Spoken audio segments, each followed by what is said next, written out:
Je ne réalise pas vraiment, avoue-t-elle. Melissa Da Costa a pourtant réussi un tour de force.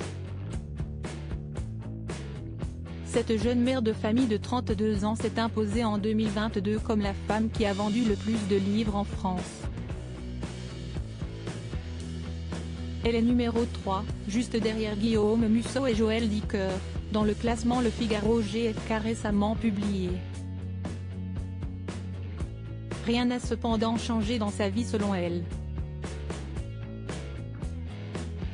Dans mon quotidien, personne ne sait qui je suis et ça n'est pas plus mal, s'amuse-t-elle. Maman attentive pour son fils de 2 ans, elle savoure le calme de sa maison en bordure de forêt dans la vallée de Chevreuse. Elle y a suivi son mari infographiste. Il est mon premier lecteur, mon premier regard tout au long de l'écriture du roman, affirme celle qui a déjà écoulé 2 millions d'exemplaires en 5 livres. Très proche de sa famille, Melissa partage ensuite sa prose avec sa mère et sa belle-mère. Son nouveau roman, Les femmes du bout du monde Albin Michel, met en scène 3 femmes dans un camping en Nouvelle-Zélande.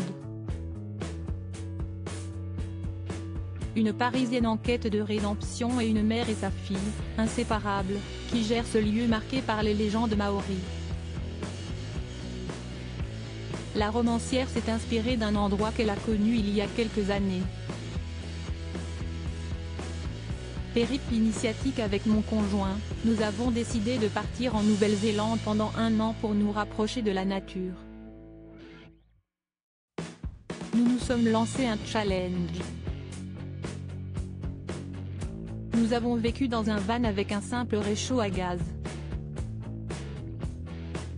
Nous avions la volonté de nous en sortir avec le minimum.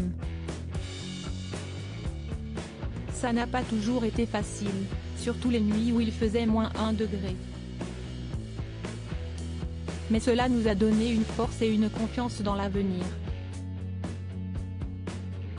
Celle de s'auto-éditer, par exemple, après avoir écrit dans son coin depuis l'âge de 7-8 ans. Melissa a terminé son premier roman Tout le bleu du ciel dans les 15 premiers jours de son périple néo-zélandais. La machine à succès était lancée. Retrouvez l'intégralité de l'article de Candice Nedelec consacré à Melissa Da Costa dans Gala en kiosque le 16 février. Crédit photo. Jean-Marc Lemaire.